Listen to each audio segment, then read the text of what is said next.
그러면 예를 들어서 우리 교수님께서 현수막을 붙일 수 있다. 네. 당협위원장이 되셨거나 아니면 뭐 네, 이게 네, 네, 됐다. 네, 네. 어떤 거 붙이시겠습니까? 어떤 내용으로? 예, 뭐 제 얼굴을 붙이겠습니다. 도민 여러분들이 얼마나 아침 출근하면서 자부심이 생기겠어요. 저렇게 못생긴 놈도 있는데 이렇게. 그 스스로 잘생겼다고 생각할 거 아닙니까? 예. 당신은 정말 잘생겼어요. 뿌듯하게 출근할 거 예. 아닙니까? 아 그래 내 외모 죽지 않았어. 그렇지. 예. 저런 놈도 붙이네 뭐 이런. 빵 터졌습니다. 예.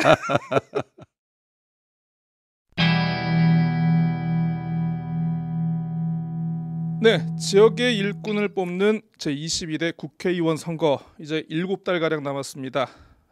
추석 명절을 앞두고 특히나 이제 관련해서 밥상머리 민심이 어떻게 표출될지 지금 주목되고 있는데요.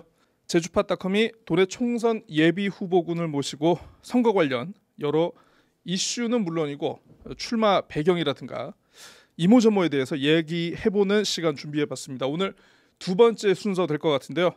내년 총선 최고의 격전지로 예상되고 있죠. 제주시 갑선거구 출마를 준비하고 계십니다. 더불어민주당 소속의 문윤택 제주국제대 교수님 스튜디오 제주팟에 모셨습니다. 교수님 안녕하십니까? 네, 안녕하십니까? 잠깐만요. 저 지금 전 교수입니다.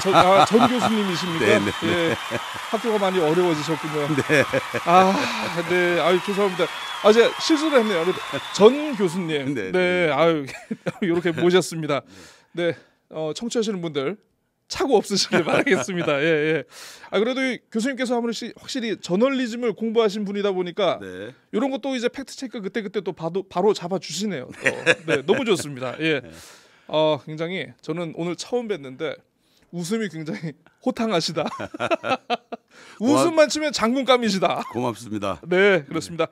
자, 어쨌든 저도 오늘 이렇게 교수님 처음 뵀는데 즐거운 토크, 많은 시청자분들로 하여금 많은 내용 새롭게 알 수 있도록 오늘 좋은 정보 많이 좀 부탁드리겠습니다. 예, 도민들은 좀 약간 생소하실 수도 있어요. 네, 제가 전직 교수님인 것도 모르고 그런 신뢰를 범했으니 그럴 수도 있을 것 같은데 먼저 본인 소개 재미있고 확 들어오게 한번 해주신다면. 뭐 재미있을 거는 없고 저는 제주 토박입니다. 제주 토박이 용담동에서 태어났고요. 자라기는 과양에서 자랐는데 제주 제일고등학교 다니던 시절에 이제 총학생 회장을 했었습니다. 그런데 이제 그때 일화를 재밌게 말씀을 드리면 그러니까 문윤택 교수님을 단적으로 설명해 줄 수 있는 일화가 있군요, 이게. 네. 예. 그때는 제목만 총학생 회장이고 선거로 뽑는데 사실은 학도국단 역할을 밖에 못하는 자치기구 역할이 안 되는 그런 시기였어요. 어용노조와 같은. 그래서 그거를 알게 된 거는 당시에 이제 선배님들이 이런 말 해도 되는지 모르겠는데 고등학생 때였는데 서울에 이제 유학 간 선배님들이 방학 때 내려오셔서 제가 이제 총학생회장이 당선됐다고 그러니까 고등학교 2학년인데 저를 데리고 맥주를 한 잔 사주시면서 그런 좋은 문화가 있었군요. 제주 1구에. 그 당시 총학생회와 학도국단 차이를 아주 명확하게 의식화를 시킨 거죠. 선배님들이. 그 맥주를 맛보면서 이 어용 학생회와 진짜 학생회의 이게 차이가 이런 게 있구나. 이런 탈선의 자유, 탈선의 계기. 그래서 바로 개학하고 총학생회장 임명장을 받고 개학하고 바로 학교하고 이제 싸움을 시작한 거죠. 어떤 싸움을 학생 하셨습니까? 자치회다. 우리는 총학생회다. 학도국단이 아니다. 첫 번째 학생회비 우리가 쓰겠다. 학교에서 주지 마라. 우리한테 줘라. 그 다음에 학교 운영하는 제반 규제들 우리가 만들겠다. 라고 해서 총학생회라고 하는 이게 학생 자치기구임을 이제 그 기간 동안 전쟁을 하면서 학교와 교육청과 그래서 그걸 다 따냈죠. 저 때. 이 당시에 제주 1고 굉장히 보수적인 학교였는데. 그래서 교장 선생님이 그때 119에 실려가시기도 했어요. 교장 선생님을 혹시 때리셨습니까? 아니요. 예. 너무 화가 나셔서 흥분하셔서 뭐 이런 뒷목 잡고 이런 총학생 회장 놈이 있나. 그 전날 제가 교육청을 찾아가서 항의를 했거든요. 그게 교장 선생님한테 연락이 간 거죠. 야, 정말 큰일 하실 분인지 큰일 내실 분인지. 그래서 이제 재밌는 게 이제 저희가 졸업하고 나서 입학한 후배들 얘기를 들어봤더니 그 아침 조례 시간에 담임 선생님이 신입생들 놓고 제주일고는 문윤택이가 학생회장 하기 전과 후로 나뉜다라고 봐야 된다. 그 전에는 학도곡단체제 그냥 교련복 입는 세대의 일관되다가 이제 진짜로 학생회를 만들고 학생 자치권이 강화되고 학생들 스스로 자율적으로 규율을 만들고 이렇게 된 새로운 학교가 됐다. 그런 얘기를 후배들이 들어서 도대체 문윤택이 누구냐? 도대체 누구냐? 그랬는데 이제 나이가 들고 어느 날 만나서 이제 인사를 했는데 서로 얼굴은 모르고 제가 졸업하고 들어왔으니까 그 신입생들은 그랬더니 뭐 그럴 리가 없다. 자기네가 알고 있는 문윤택은 되게 잘생기고 멋있고 그런데 이런 동네 쌀집 아저씨 같은 동네 쌀집 동네 쌀집 아저씨가 어때서요? 이렇게 못생길 리가 없다. 또 이런 자기 겸양의 생활아. 그래가지고 그럼에도 불구하고 나는 문윤택이다 라고 하는 그런 재밌는 어린 시절 그 에피소드가 있고요. 그 대학 때는 또 뭐 그 시절은 다 그랬지만 전두환 정권이 거의 광기에 포갑적인 권력을 휘두르는 저는 86년도에 대학을 갔습니다. 네. 그래서 제가 86년도에 사실은 학교에 무슨 다른 사건에 연루가 돼서 이제 쫓겨나고 제적당하시고 그리고 다시 87년도에 또 입학하고 그런 그것도 사실은 뭐 비운의 세대를 제 의지였겠습니까? 선배들이 시키니까 했지. 아이고. 그래서 그 되게 좀 뭐라 그러죠? 그 양육되거나 교육되어지는 게 아니라 스스로 판단하고 스스로 저항했던 어찌 보면 인생에서 가장 좀 살았다. 사람답게 스스로 생각하고 판단을 했다. 그리고 저항하면서 그래야 이제 삶에 그게 있는 거잖아요. 순응하지 않고 그렇습니다. 불의를 보고 참지 않고 이런 속에서 좀 삶다운 삶을 살기 시작한 게 그 시기가 아니었나. 나름의 철학이 있으셨군요.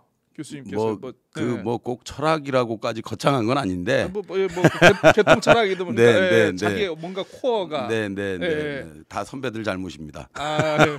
그러니까 이렇게 듣고 보니까 살짝 반골 기질도 있으시고 체제에 쉽게 순응하지 않으려는 요런 그 굉장히 거친 삶을 살아오셨던. 그런데 문제는 그게 꼭 반골이 아니고 체제나 정부가 제대로 역할을 하고 국민을 위했다면 저는 철저하게 충성하고 애국심을 가졌을 텐데. 철저하게. 그런데 너무 포갑적이고 인권도 없고 뭐 하나 제대로 작동되는 게 없는 소수 한 줌도 안 되는 무리들이 국가를 맘대로 흔들고 재벌과 붙어가지고 그 총칼을 앞세워서 요즘 들어서 더 그러시겠습니다. 요즘은 이제 요즘 같으면 저는 그때가 오히려 전두환 박정희가 지금보다는 덜했다라고 생각을 해요. 오히려 그때가 지금보다 나았다?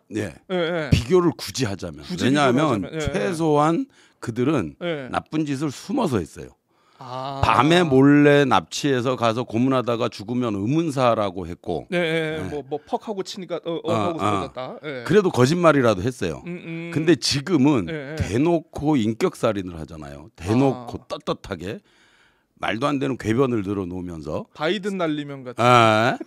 그리고 뭐 어떤 참사가 일어나도 책임지거나 사과하지 않잖아요. 수뇌부들이 책임을 안 지죠. 그렇죠. 당신은 그래도 책임 있는 사람들한테 책임을 묻기도 하고 최소한의 염치는 있었어요. 인권이 없었을 뿐이지. 근데 지금은 그런 염치마저도 없이 대놓고 인격살인을 하고 대놓고 올해 사자성어라고 하면 저는 압수수색이라고 봐요. 그래서 오늘 이런 말 잘못해서 우리 또 압수수색 제가 당할까 봐 걱정은 되는데. 좋다. 올해 사자성어 압수수색. 그렇습니다. 이게 제 소개인가요? 뭔가요 지금? 아 근데 그 아마 이 방송을 보고 계시는 분들은 문윤택이라는 분이 어떤 분인지 지금 5분에 지금 싹 빠져들었다. 예, 굉장히 좋은 자기 PR이었다고 저는 개인적으로 생각을 합니다. 네. 자, 근데 제가 봤을 때 벌써 지금 한 5분 정도 얘기를 했는데 지금 굉장히 기가 많이 빨리고 있습니다. 굉장히 목소리도 너무 호탕하시고 웃음도 그냥 굉장히 그냥 좀 빵빵 터지시고 그러는데 자, 어쨌든 본격적인 얘기를 한번 들어가기 앞서서 얼마 전에 이제 북콘서트를 여셨습니다. 네. 사실 내년에 또 총선이 있고 제가 지금 이렇게 릴레이 인터뷰를 하는 것도 역시 총선 예비 주자군들 모시고 이렇게 좀 나름대로 얘기도 해보고 소개해보는 뭐 그런 차원에서 진행을 하고 있는데 북콘서트를 열었다는 건 사실상 이건 내가 좀 정치에 뛰어들겠다 이런 거거든요. 왜 정치를 해야겠다? 정치를 해야겠다라고 연결을 해도 되겠습니까? 먼저 네. 북콘서트를 아니 뭐 그렇죠. 그게 직접적으로 연결이 되겠죠. 왜냐하면 그 사실은 제가 뭐 글을 잘 쓰는 작가도 아니고 그런데 저널리즘 그래도 박사님이신데. 그러니까 언론학인데 그거는 남 쓴 글을 평가하는 사람이지 내가 쓰는 사람은 아니거든. 기자랑 좀 비슷한 거군요. 잘했네 못했네. 그 기자들은 잘했네 못했네 글로 쓰지만 그 기자가 쓴 글을 제가 평가해야 되니까. 저는 전직 언론중재위원이었습니다. 네네. 그래서 맨날 기자들 혼내서 갑자기 각을 잡아야 될 것 같은 그런 느낌적인 느낌. 네. 그래서 이제 그 언론인들한테 미움도 많이 받고 보도 잘못된 거는 저는 되게 신랄하게 비판하고 그 신청인 편을 많이 든 편이에요. 왜냐하면 그 언론중재위원회 자체가 신청인들이 법원 가는 게 너무 힘들잖아요. 그렇습니다. 언론에 의해서 일단 피해는 받고. 네네. 그러다 보니까 저라도 그런 역할을 해야 되겠다. 그래서 알겠습니다. 언론에는 좀 가혹했죠. 네, 교수님 북콘서트. 그런데 그러다 보니 이제 책을 냈는데 이제 문제는 지금 정치 상황이 신인들한테 관심을 안 가져줘요. 아하. 저는 처음에 무슨 생각을 했었냐면 정치인들이 북콘서트 하는 거는 난 상당히 좀 보기가 안 좋더라고요. 무슨 뭐 모금 활동하는 듯한 사실 그런 그런 목적도 약간 삼선 사선 이런 사람들이 그렇게 하는 것들을 되게 안 좋게 생각을 했고 그래서 되게 부정적이었는데 이 주변 스태프들이나 주변 친구들이나 같이 논의를 했더니 저 같은 신인들은 인지도가 없기 때문에 이벤트를 어떤 이벤트라도 본인 상을 제외한 어떤 이벤트라도 만들어야 된다. 네. 본인 상을 제외. 본인 상은 안 되지. 본인 상. 뛰어야 되니까 정치를 해야 되니까. 맞습니다. 그래서 그 뭐 좀 부족한 글솜씨지만 한 4개월, 5개월간 제가 그 전에 칼럼을 썼던 거, 사회에 관심을 가졌던 내용들을 요약 정리하는 그러니까 어찌 보면 제 인생의 중간 정리를 한번 해보자. 아하. 그래가지고 한 4, 5개월에 걸쳐서 책을 썼고 요 얼마 전에 그 MBC 나는 가수다 했던 김영희 쌀집 아저씨 김영희 PD하고 사람이 먼저다 했던 정철 카피라이터. 그분도 요번에 책 내셨던데. 물론 경쟁자죠 저하고 이제. 그래서 그분이 발간하는 시기를 피해달라는 부탁을 받고 제가 9월로 미뤘습니다. 그분은 7월에 됐습니다. 더 빨리 저는 7월에 하려고 했는데 그분이 같이 나가면 불리하다. 그래서 제가 9월. 그렇게 시기를 맞추셨군요. 조절을 하셨군요. 그런 걸로. 원래 뭐 친분이 있으셨던 네, 아주 오래된 관계입니다. 가족과 친형님들 같은 분들이고 그러니까 뭐 내려와라 그 북 콘서트를 하는데 북토크를 좀 같이 하자. 두말 없이 며칠 날 하냐. 뭐 일정 이런 거 나에게 일정 있는데 뭐 이런 한 마디도 없이 며칠 날 하냐. 그러면 그날 아침 비행기로 내려가겠다. 찐 우정이네요. 찐 우정. 물론 뭐 술로 다져진 인연입니다만은. 서로 집을 오가면서 하루는 이 집에서 먹으면 하루는 저 집에서 먹고 그래서 형수님들이 많이 괴로웠죠. 제가 등장하면. 북콘서트는 좀 어떻게 반응은 좀 좋았습니까? 어떻게? 뭐 저는 좋았습니다. 그 보시는 분 평가는 못 들었습니다. 보시는 분의 좀 어떻게 책은 좀 많이 파셨습니까, 좀? 아니 계속 팔려야 될 텐데 정철 책만 사고 저 책은 안 사는 것 같습니다. 정철 작가님 책만 살지 말고 우리 저 문 교수님 책도 좀 3세 4세 하는 좀 한번 좀 이거 좀 모아 보자 좀 한번. 자 어쨌든 정치를 해야겠다는 거는 아까 지금 제가 아까 질문을 드렸습니다만은 처음에 자기 소개할 때부터 이게 사실 그 답변에 다 녹아 있는 것 같습니다. 예. 어쨌든 내년 선거를 위해 가지고 열심히 다니시고 인지도 알리기에 또 뭐 이렇게 좀 열심히 노력 중이시고 그래서 저희 뭐 인터뷰도 출연하셨는데 바닥 민심을 지금 어떻게 듣고 계십니까? 이제 방식이 어떻게 좀 이게 그 바닥 민심이라는 게 사실은 지금 너무 힘든 시기예요, 경제적으로. 아하, 네, 그렇죠. 물론 뭐 평안한 시기는 없었지만 지금보다 더 힘든 시기는 없었을 것 같아요. 고금리에 고물가에 그리고 심지어 대출조차도 잘 안 되는. 그럼 서민들은 그 은행에서 대출 없는 서민이 어디 있겠습니까? 다 좀씩 대출했는데 이자가 막 2배씩 3배씩 나오고 삶이 힘들어 죽겠는데 고작 대통령이라는 사람, 정부라는 사람들은 뭐 홍범도니 무슨 공산주의자니 이념 얘기나 하고 있고 압수수색이나 하고 있고 올해 사자성어 그래가지고 뭐 상대편을 공격하는 그러니까 실제적으로 정치가 없는 무정치의 시대를 지금 살고 있는 거예요. 정치라고 하면 서민의 삶을 돌봐야 되고 그런데 서민이 정치를 걱정해야 되는 왜 쟤네는 매일 싸움질만 하나. 바닥 민심이라고 하는 게 정치에 대해서 굉장히 무관심하고 좀 그런 것 같아요. 그런 것 같은데 선거 때만 되면 또 이 정치에 관심을 또 갖거든요. 지방일수록 그런 것 같은데 이게 저는 진영의 문제가 아니라 진영이 있어서 그런 게 아니라 저는 패거리의 문제다. 패거리의 문제? 패거리 정치의 문제다. 패거리 정치를 하다 보니까 그때가 되면 모여요. 선거 때만 되면. 그러다 보니까 신인한테는 아무도 관심을 안 갖고 매일 고장난 테이프처럼 그 사람 이름이 선거 때만 되면 반복되는데 그거밖에 모르는. 그래서 신인한테 관심도 안 갖는. 교수님 잠시만요. 여기서 패거리라 하면 저쪽에 바깥에 있는 상대당 외에도 이 같은 울타리 안에 있는 정치 세력도 포함이 되는 정치하는 모든 이들의 그러니까 도민들이 그 패거리 정치의 문제를 좀 알고 이러지 말자. 좀 잘하는 사람을 뽑자. 일 잘하는 사람을 뽑자 이래야 되는데 그 한간에 그런 얘기를 듣고 제가 좀 빵 터졌는데 뭐 이 사람은 이래서 좀 문제가 있고 이 사람은 이래서 문제가 있고 일은 네가 가장 잘할 것 같은데 넌 누군지를 몰라. 인지도. 그래서 그거 참 답답하다라는 생각을 했었죠. 그거 아까 처음에 얘기했던 북콘서트도 마찬가지고 저에 대해서 제가 어떤 마음을 가지고 또 어떤 진정성을 가지고 또 어떤 정치 철학을 가지고 할 것인지에 대해서 알릴 기회가 없는 게 이게 기울어지는 운동장에 길거리 현수막도 현직 의원만 가능하지 당협위원장만 가능하지 일반인은 못 붙여요. 다 불법이에요. 야매로 안 됩니까? 그 불법이에요. 일단은 붙였다가 뗄 때 떼더라도 야매로. 일단은 불법입니다. 저는 늘 그 원칙을 가지고 있는데 목적을 달성할 때 과정이 정당하지 않으면 저는 결과도 정당하지 않다고 생각해요. 뭐 반칙을 잠깐 해서 인지도 높여서 당선되고 나서 착하게 하면 될 거 아니냐. 저는 절대 그럴 수 없다고 봅니다. 독수독과론을 좀 이렇게 그래서 반칙해서 된 사람은 되고 나면 또 다른 반칙을 하게 돼 있어요. 저는 그렇게 생각을 합니다. 이거 본인 철학이 그렇게 또 있으시구만요. 또 교수님께서. 그 뭐 철학이라기보다.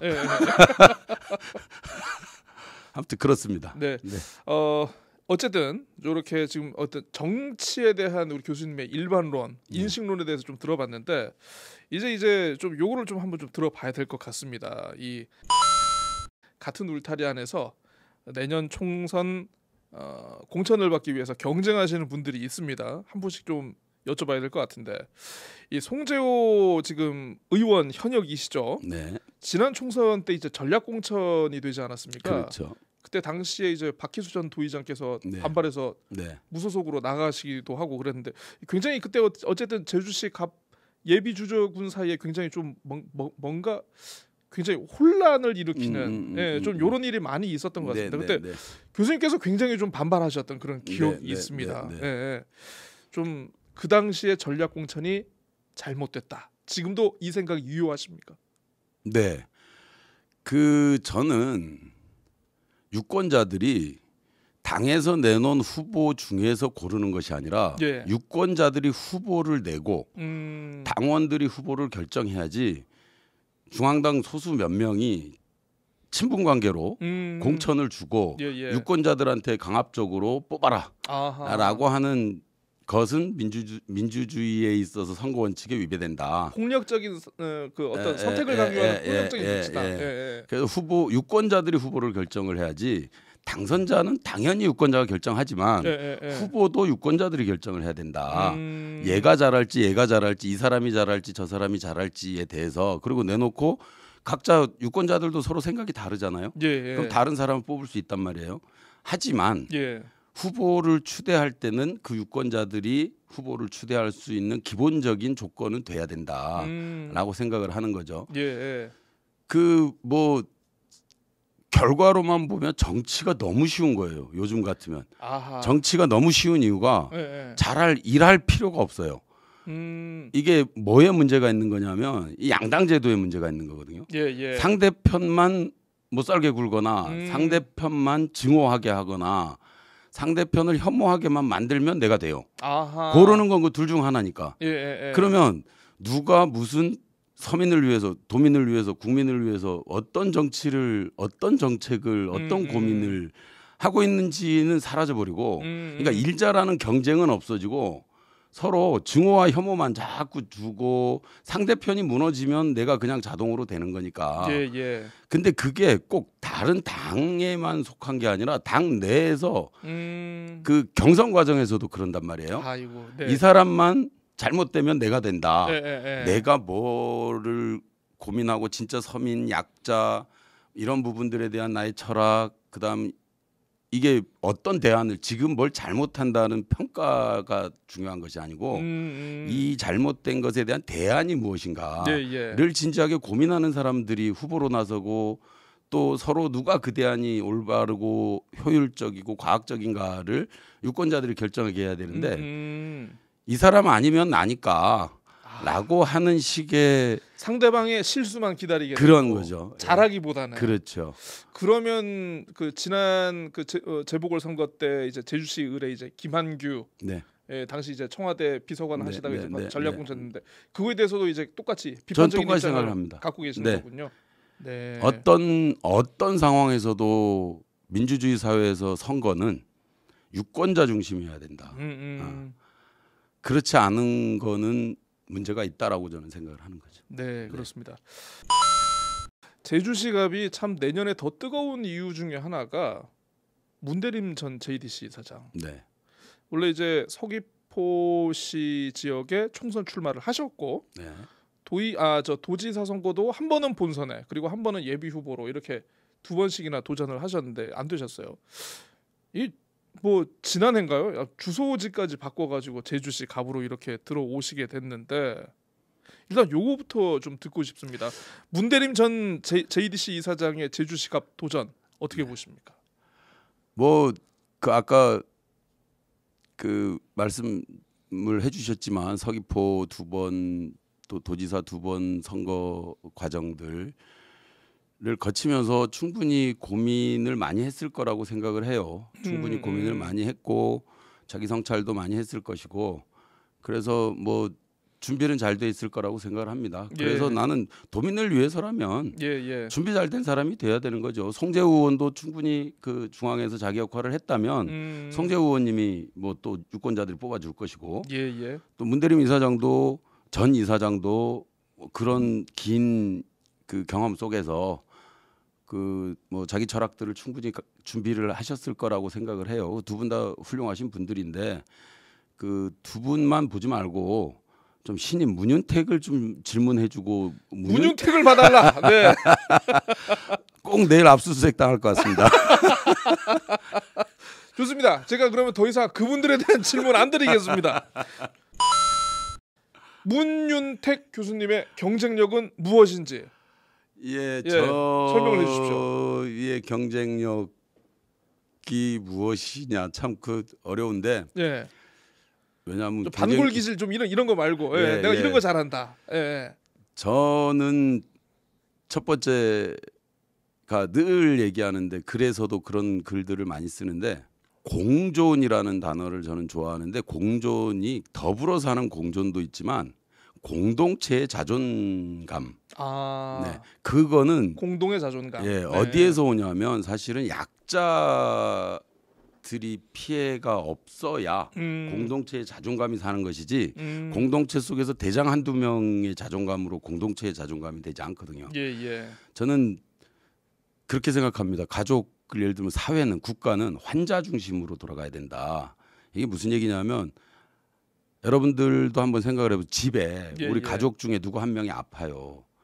그러면 집이 구조가 확 바뀌잖아요. 예, 예. 그 환자를 누가 돌보고 누구는 직장을 그만둬서라도 또 어떻게 해서라도 환경을 어떻게 바꿔서라도 집안 전체가 그 환자의 병을 치료하기 위한 시스템으로 바뀐단 말이에요. 예. 하다못해 반려견이 아파도 예. 가족이 그러는데 그게 잘 돌아가는 집이다. 그렇죠. 아니 예. 그래야 된다. 예, 예. 그래야 된다. 예. 그런데 하물며 국가가 국민들 중에 거의 반 이상이 지금 환자란 말이에요. 예. 너무 살기가 힘들고 아프고 먹고 사는 거 급급하고 여기에 아무도 신경을 쓰지 않는 정치 부재가 문제다. 근데 저 같은 경우는 늘 축이 예. 약자 중심으로 돌아가야 사회가 정상적으로 돌아가는 것이다. 그래서 제 책 제목도 모난돌이 정겹다인데 예. 모난돌이 정 맞는다가 아니라 정 맞는다가 아니고 정겹다. 예. 예. 왜냐하면 어려운 시기에 모난돌의 역할이 무엇이냐면 돌담 속에서 잘난 돌, 못난 돌, 뭐 둥근 돌, 예쁜 돌 다 있잖아요. 예, 예. 근데 태풍이나 비나 뭐 이런 제주도 바람을 돌담이 견뎌서 이겨내는 거는 돌과 돌 사이의 연대를 모난돌이 시켜줘요. 아, 트멍을 좀 그렇지요, 메꿔주는. 예. 그렇지요. 예. 그래서 이 모난돌의 역할이 정말로 중요한데 옛날 우리 조상들의 지혜가 거기에서 나오는 것이 뭐 요즘처럼 돌을 어디다가 사다가 하는 게 아니라 주변에 널려 있는 돌 그렇죠. 가지고 예. 돌담을 쌓고 그 돌담이 제주도의 그 강한 태풍을 견뎌내잖아요. 그게 그 돌담 사이에 바람이 샌단 말이에요. 바람이 스미고 예, 바람이 예. 머물고 지나가고 들고 나고 이게 소통이란 말이에요. 사회. 그러니까 태풍을 이겨낼 수 있는 거죠. 아. 둥근 돌들 예쁜 돌들만 쌓아놓으면 작은 바람에도 무너져요. 그래서 그 사이사이 서로 어깨를 내어주면서 의지하게 하고 제주도 말로 트멍 고망에 예. 모난 돌들을 박아 넣어서 강하게 만들어주는 것들이거든요. 예. 그래서 저는 항상 존재는 별로 보이지는 않지만 그렇죠. 예. 만약에 그러니까 그 돌담이라고 하는 거 주변에 있는 모든 돌을 사용해요. 그래서 그 돌들을 각자한테 역할을 부여하는 것이죠. 어느 것 하나 버리자 못난 돌이라고 발로 차서 버리고 그러지는 않습니다. 돌담 좀 쌓아 보셨습니까 어릴 때? 아니요. 저기 대학 때 돌 많이 던져봤습니다. 아, 돌을 쌓아 보시라고 던져만 보셨다. 네, 네. 부리를 보면 이게 돌이 역할이 참 많습니다. 아니 돌을 던져야죠. 쌓는 것도 돌이고 던지는 것도 돌이다. 네. 돌의 역할이 참 많은데 그런 정치가 돼야 되는데 지금 기성 정치인들의 정책과 혹은 정치 행위들을 보면 사람이 없어요. 사람이 없다. 네, 사람 냄새가 나지 않아요. 정책들에. 예. 그냥 오직 숫자나 그럴듯한 문장만 있지 예. 그 속에 사람 온도들을 느낄 수가 없어요. 근데 저는 그런 정치를 해야 되고 저한테 있는 경쟁력이라고 그러면 저는 따뜻한 가슴 예. 그다음에 해결하고자 하는 정열 그다음에 불의가 잘 용서가 안 되는 예. 그런 부분들이 결론적으로는 도민과 국민들한테 이익이 되는 그런 사람이 될 수 있다. 그래서 모난돌이 정겹다이고 저는 어려운 시기에는 언제라도 모난돌을 자처하겠다. 즉 정치는 돌담을 쌓는 일이다. 모든 사람들을 제 역할을 적당하게 적정하게 잘 배분을 해야 돌담이 강해진다. 그 역할을 정치가 해야 되는데 지금은 정치 부재의 시대이다. 정치 부재의 시대. 그래서 나라도 나서서 저의 경쟁력을 내세워서 올바른 정치를 한번 해보겠다. 그래서 참 이 돌담에 비유한 우리 교수님의 어떤 경쟁력, 비교 우위, 나름대로 어떤 추구하는 가치, 충분히 제가 이해는 했는데, 야 이거 아픈 얘기 좀 해도 되겠습니까? 네. 오늘 저희가 이제 인터뷰 이제 9월 26일 지금 진행을 하고 있습니다만 이제 어제 언론 사사 그리고 JIBS 여론조사 결과가 나왔습니다. 이게 참 아마 많은 분들 기다리셨고 잠을 못 주무셨을 거라고 제가 들었는데 원하는 성적표는 아니었던 것 같다. 제가 네. 딱 숫자를 딱 봐도 네. 어떻게 받아들이고 계십니까? 전 아직 시간 많고 그리고 저에 대해서 사실은 아직 도민 여러분들이 잘 모르시니까 자주 나오시면 되겠네요. 네, 예, 자주 불러주십시오. 자주 모시겠습니다. 네. 그래서 좀 제 생각과 그리고 뭐 저에 대한 내용들에 대해서 지지를 하진 않더라도 관심은 가져주십사 라고 말씀을 드리고 싶고 관심을 갖는 속에서 이제 조금 더 알면 애정이 생길 테고 그렇죠. 애정이 생기고 나면 선택을 하시겠죠. 그래서 저는 충분히 그 도민 청취자분들 곁으로 다가갈 시간은 충분하다. 아직 시간은 충분하다. 네, 그래서 늘 곁으로 다가가려고 노력하고 부지런히 뛰겠습니다. 아니 원투가 지금 둘 다 높지가 않아 별로. 뭐 그런 거는 저한테 중요하지 않습니다. 네, 원투가 높지가 않아요 지금. 네, 아무튼 굉장히 긍정적인 마인드가 있으시네요. 네, 네. 네. 열심히 해야죠. 네. 뭐 어쨌든 당내 경쟁도 경쟁입니다만은 그래도 이제 제주시 갑이라는 어떤 정치 권역에 대해서 우리 교수님도 내가 이 안에서 뭔가 일을 해보고 싶다라는 의지로 이렇게 나오신 거 아니겠습니까? 네. 보면 이제 일을 하러 나오겠다는 분들이 우리 당에도 있지만 저기 옆에 당에도 있고 네. 뭐 여러 사람들이 있는데 많은 분들이 지금 좀 하마평에 오르고 있습니다. 이번 여론조사도 있었는데 뭐 김영진 국민의힘 제주시 갑 당협위원장이라든가 장성철 전 도당위원장은 드랍을 하셨고, 김한국 부의장 그리고 입당은 안 했는데 우리 짱동훈 전 도의원 이렇게 근데 어떻게 보십니까 이분들에 대한 우리 교수님의 평가? 예, 저는 뭐 다들 훌륭한 분이라고 생각을 하는데 그런데 좀 그 지금 사실 도발을 해주시면 아주 좋을 것 같습니다. 도발을 해주시면. 예, 저기 전 정권에 대한 혐오로 생겨난 정권이잖아요. 윤석열 정권이. 그 이분들이 개인적으로는 다 뛰어나신 분들인데 좀 그 윤 대통령 똘마니로 들어가지는 않았으면 좋겠습니다. 왜냐하면 이게 참 아이러니한데 전 정권에 대한 혐오로 생겨난 정권이 지금 전 국민의 혐오의 대상이 되고 있다는 거예요. 알 수 없는 이 아이러니와 반복이 있군요. 이게. 그런데 그 혐오 대상의 힘을 빌어서 뭐 어디 그 동네 뭐 패거리들도 아니고 콧돌마니가 되는 게 아니라 잘못하는 거는 그 당 내에서도 지적을 하고 비판을 하고 그럼 그분들도 물론 압수수색 당하겠지만 좀 그래 주셨으면 사자성어 압수수색. 좀 그래 주셨으면 좋겠다라는 바람입니다. 개인적으로는 모두 훌륭한 분들이시라고 생각을 합니다. 정치를 하고 이제 반대의 입장에 있기는 합니다만 이제 그래도 그분들이 지역 정치인으로서 좀 주체적으로 뭔가를 하셨으면 좋겠다. 네.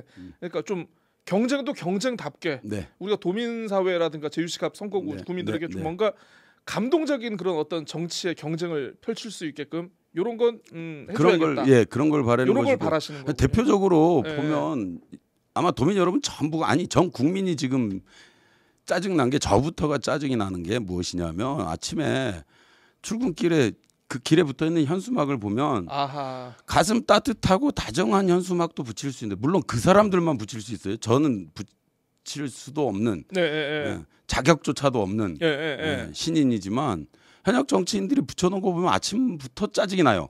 상대편 욕하고 정말 막말을 하고 뭐 이건 뭐 공영방송 아니니까 혐오와 분열의 정치. 이거 쓰레기 같은 배설하는 맞죠. 현수막들. 1번은 2번 욕하고 2번은 1번 욕하고. 그러면 일반 도민의 눈은 뭔 죄입니까? 아침부터 눈 베렸어 출근하다가 화가 막 나잖아요. 즐겁게 집에서 나섰는데.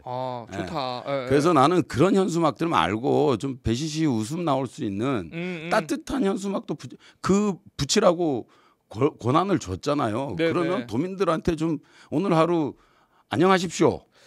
돌발 질문. 여기서 돌발 질문. 그러면 예를 들어서 우리 교수님께서 현수막을 붙일 수 있다. 당협위원장이 되셨거나 아니면 뭐 이게 됐다. 어떤 거 붙이시겠습니까? 어떤 내용으로? 뭐 제 얼굴을 붙이겠습니다. 도민 여러분들이 얼마나 아침 출근하면서 자부심이 생기겠어요. 저렇게 못생긴 놈도 있는데 이렇게.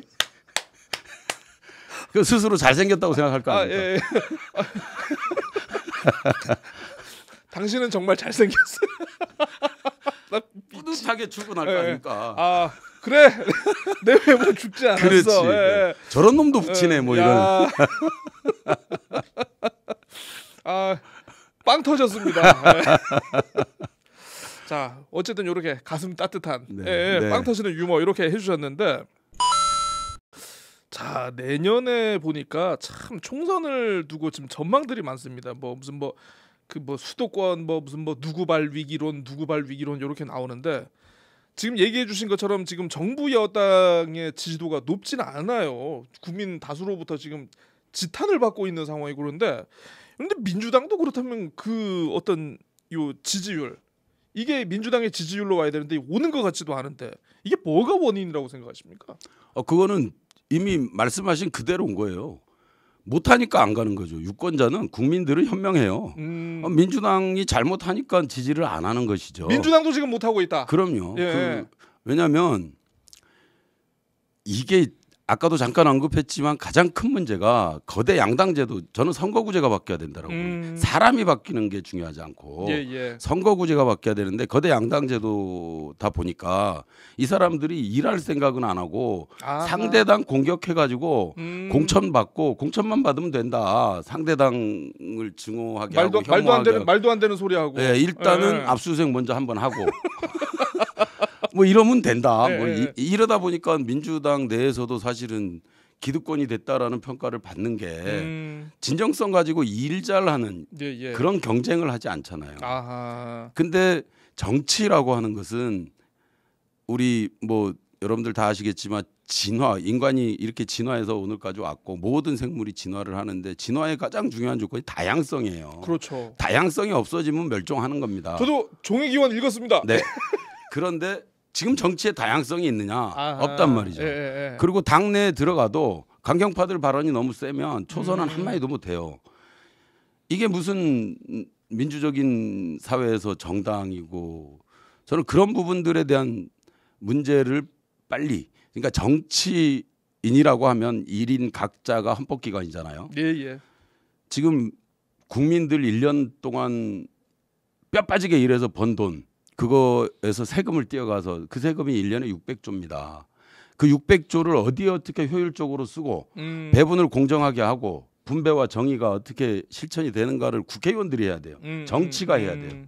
그다음 공무원들, 100만이 넘는 공무원들 일 잘하고 있는지, 어디서 무슨 일을 하라고 할 수 있는 권한이 국회의원한테 있단 말이에요.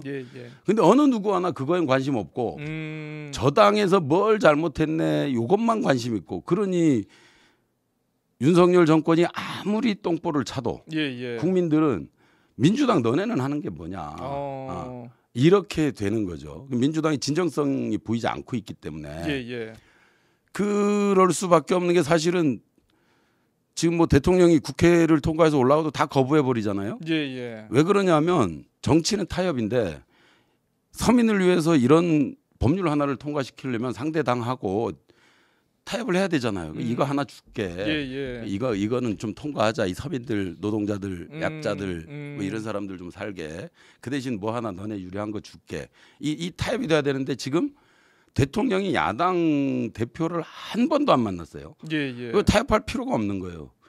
그래서 제가 저런 게 독주인가 하는데 독주가 아닌 거예요. 이 사람들은 일할 마음이 없는 거예요. 반드시 필요한 일할 게 있으면 거대 야당이잖아요. 타협을 해야 되는데 타협할 이유가 없는 거예요. 꼭 통과시켜야 되는 법률이 필요가 없어요. 압수수색만 하면 되니까. 그러다 보니까 뭐가 올라가도 다 대통령이 그냥 거부해버리고, 그럼 민주당은 사실은 해도 티가 안 나요. 뭐 하나 통과될 수가 없잖아요. 통과가 안 되니까. 왜냐하면 국민의힘이라고 하는 사람들이 이 정권 똘마니가 돼가지고 뭐를 누구를 위해서 어떻게 무엇을 반드시 관철시켜야 되겠다라고 하는, 일하려고 하는 마음 자체가 없다. 그러다 보니까 그러면서 한 발도 나가지 못하는. 그렇죠. 그래서 이제 프레임을 자꾸 짜서 독주 프레임으로 가다 보니까 민주당은 거기에 휘둘리고 그러니 뭘 당장 급하고 지금 서민들이 어떻게 어떤 고통을 받고 어떻게 살고 있는지를 문제 제기하고 공론화하고 해야 되는 정치가 부재가 돼버린 거예요. 그럼 민주당 반성해야죠. 근데 그럼 교수님, 지금의 대치 정국에서 민주당이 먼저 이거를 뭐 결자 해제하겠다 그래서 그래 뭐 우리 뭐 이거 모든 거 풀고 다시 국회로 돌아갈게 뭐 이제 대여 투쟁 뭐 이제 당 대표께서 아마 이제 뭐 오늘 밤이나 뭐 내일 새벽쯤에 저희 녹화 시점에서 이게 나올 것 같은데 요런 거를 그럼 풀고 다시 정치로 복귀를 하라? 그렇죠. 네. 그러면 당 대표로 촉발된 어떤 지금의 어떤 이 노선 투쟁이 이게 지금 좀 너무 같다라고 보시는 건가요? 그렇죠. 그래서는 안 되는 거죠. 예. 음. 그게 어찌 됐든 정당은 같은 정치적인 목적을 가지고 만난 사람들인데 당 대표를 흔들거나 설령 당 대표가 어떤 문제가 있으면 정상적인 절차에 의해서 다음 당 대표 선거 때까지 옆에서 돕고 비판하고 수정하면서 내부에서 풀어야 되는 문제지 잡아 흔들 게 아니라. 예. 근데 잡아 흔드는 양태들은 잘못된 거죠. 그럼 같은 정당 하지 말아야죠. 예. 지금 제주도도 마찬가지라고 보는 게 그 행정체제 개편이 지금 지사 1호 공약이에요. 1호 공약. 그렇죠. 예. 그러면 도민들이 그거 보고 뽑아줬잖아요. 예. 그러면 그 얘기는 뭐냐면 도민들의 1호 명령이란 얘기예요. 그걸 해라고. 그럼 도민들이 일단 관심을 가져줘야 되는데 지금 집행부하고 도지사하고 예. 의회하고 도의회 도의원들이 그때 얼마나 민주당 저기 도지사 만들려고 열심히 뛰었습니까? 예. 그래놓고 지금 행정체제 개편 관련해서 뭐 발목을 잡는다거나 이러는 거는 아니라는 거죠. 내부에서 충분히 논의를 하고 드러날 때는 하나된 목소리로 드러나야 되는데 그거를 내부 외부 분간 못 해가지고 일반 도민들 앞에서 하면 도민들이 아이고 또 싸우는구나. 아하. 그럼 정치에 대해서 혐오가 생기고 무관심이 생기고 행정체제 개편이 말도 어려운데 그거를 친절하게 좀 도민의 관점에서 저는 그 단어 자체도 나는 집행부 혹은 도의회 이 똑똑한 사람들이 만들어내는 말이다 보니까 도민 입장에서 기초자치단체 부활이라기보다 주민자치권 관련된 얘기고 주민 자기 결정권 관련된 얘기란 말이에요. 도지사가 권력을 내려놓겠다고 한 것이고, 근데 행정체제 개편해 버리니까 저 공무원들 일하기 편하려고 하나? 그렇게 받아들일 수 있겠네요. 관점을 공무원 관점으로 단어가 나온 거란 말인 거죠. 예. 저도 그런 거 정말 싫어합니다. 예, 도민의 관점에서 단어가 들어가야 도민이 관심을 갖고 좀 쉽게 이해하고 또 좀 이해를 해야 뭐 결정을 할 거 아닙니까? 비판을 하든 칭찬을 하든. 근데 나는 그 관점이 조금 잘못됐다. 단어 선택에 있어서 너무 어렵다. 이런 거 집행부가 좀 한번 고민을 해볼 필요가 있겠네요. 예, 저는 그렇게 생각합니다. 행정체제 개편은 사실상 이게 어떻게 보면 우리 제주도의 입장에서 보면은 권력 구조를 크게 바꾸는 이건 개헌이나 마찬가지예요. 그럼요. 좀 약간 도민들께서 관심을 가지고 이걸 들여다볼 수 있게끔 그렇죠. 좀 바꿀 필요는 좀 있는 것 같습니다. 그래요. 그리고 도의원들도 좀 적극적으로 협조해서 도민들을 한 방향으로 설득하라는 게 아니라 관심을 가지고 얘기를 다 들어야 다양한 얘기를 들어야 맞습니다. 도민 입장에서 뭐가 나올 거 아닙니까? 예. 자꾸 개몽하려고 그러지 말고 아니면 자기 튀려고 막 엔티 걸지 말고. 교수님을 자꾸 모시고 싶네요. 제발 그래 주십시오. 자, 어쨌든 제주에서는 어쨌든 내년 총선 앞두고 엊그제 여론조사도 있었습니다만은 이게 뭐 20년 넘게 이제 독식 구조가 이어지다 보니까 이제 민주당 위기 의식 사라졌다, 매너리즘에 빠졌다, 요런 지적도 있는 것 같습니다. 요 매너리즘 어제 뭐 물론 여론조사 나왔습니다만 이거 내년에도 이어질 거라 보십니까 혹시? 제가 오늘 한 3번째 얘기하는 것 같은데요. 예. 이것이 바로 선거구제의 문제라는 선거구제. 거죠. 예, 네. 오늘 이 얘기 정말 강조 많이 하셨습니다. 양당 구조, 거대 양당 구조가 돼버리면 상대편 후보가 후지면 가만 앉아서 술만 먹어도 돼요, 당선이. 예. 그냥 파란 막대기만 하나 꽂아도 된단 말이에요. 욕만 좀 해주고. 그렇죠. 예. 그 밑에서 이제 조직원들 돌려가지고 증오하게 하고 혐오하게 하고 경선 과정에선 자당 후보를 또 막 그렇게 하고 서로들. 예. 그러니까 정치 발전이 안 되는 것이고 정치 발전이 안 되다 보니까 지금 도민들의 우려 아까 말씀하신 것처럼 민주당이 좀 긴장감도 사라지고 좀 기득권이 된 거 아니냐라는 오해와 이런 얘기들이 나올 수밖에 없는 상황들이 됐다. 이게 선거구제가 바뀌고 다양한 사람들 한 예로 저는 선거구제뿐만이 아니라 이 현수막이나 뭐 이런 정치 좀 하지 말고 TV 토론으로 자당 후보들도 마찬가지고 예, 다른 예. 당 예비 후보들도 같이들 예. 좀 토론하고 도민들이 저 사람 무슨 생각하고 있는 사람인지 좀 알게 토론 횟수를 아주 늘려서 예. 좀 진지하게 고민하고 나와야지. 뭐 이렇게 지역구 보면서 저쪽 당 후보가 좀 후지네. 그럼 나 이쪽 지역구 나가야 되네. 이건 정치가 아니라는 거죠. 네. 그래서 저는 선거운동도 좀 TV 토론을 많이 하고 또 도민들과 도민들이 모여 있는 데 가서 질의응답을 하고 그 뭐 준비된 질의응답 말고 예. 도민들이 날선 질문에 그 현장에서 자기 철학들을 보여주고 광장 정치처럼 이런 선거 운동들이 좀 됐으면 좋겠고 아하. TV 토론도 라디오 토론도 좀 많이 해.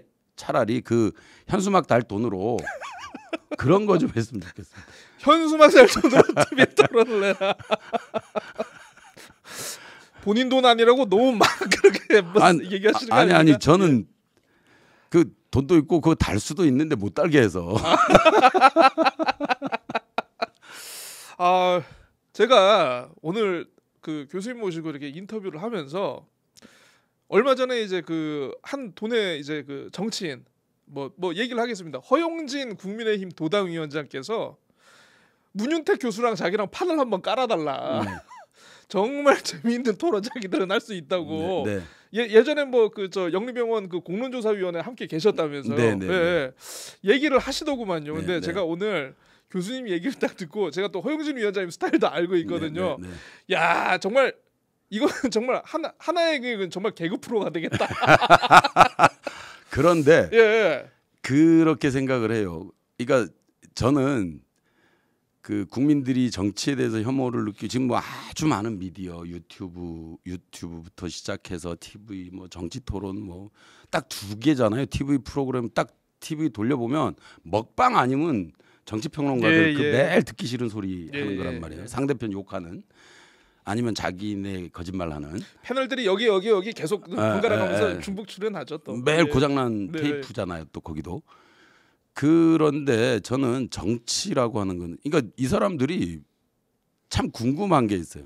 평론가도 그렇지만 현역 의원들도 진짜로 화를 내야 될 때는 화를 내야 돼요. 예를 들면 인권이 다치고 사람 생명이 다치고 우리 세월호 참사부터 이태원 참사, 오송 참사, 뭐 양평 고속도로 이런 부분에 대해서는 진짜로 화를 내고 진짜로 따지고 싸워야 되는데 그럴 때는 비웃고 조롱해요. 그리고 진짜 건설적인 정책을 얘기할 때는 발목 잡게 하면서 막 침 튀기면서 싸워요. 이게 바뀌어야 되는 거잖아요. 비전을 얘기하고 정책을 얘기할 때는 웃고 가볍고 국민들이 알아듣기 쉽게 얘기해야 되고 이런 인권과 생명과 정말 그 참사 재난 이런 문제에 있어서는 침 튀기면서 싸우고 꼭 책임을 따지자는 게 아니라 반성을 그다음 앞으로 어떻게 안전하게 이래야 되는데 이게 바뀌어 버리니까 국민들이 그거를 보면 화가 나는 거죠. 싸울 땐 안 싸우고 안 싸울 땐 싸우고 서로 막 말 같지 않은 말로 욕하고 나 시켜주면 정말 잘 싸울 수 있는데라고 지금 얘기를 하고 계시죠. 그런 거죠. 저는 뭐 그 윤 대통령하고 1대1 사실은 허용진 도당위원장보다 윤 대통령하고 1대1 토론을 하고 싶어요. 거기까지는 제가 역량이 미치지 않아가지고 다음에 한번 두 분을 한번 같이 자주 모시겠습니다. 제가. 자, 근데 진짜 오늘 이렇게 얘기를 하면서 저는 초면이고 교수님도 초면이가지고 무슨 얘기를 또 어떻게 풀지 해가지고 이렇게 했는데 시간이 너무 순삭같이 지나가 버렸습니다. 이 정말 낮은 여론조사 조사 결과에도 굴하지 않고 그런 말을 자주 반복하는 앵커는 난 문제가 있다고 봅니다. 이거 몇 번째입니까? 낮은. 그러니까 아직 인지도가 차오르지 않은. 인지도가 차오르지 않은.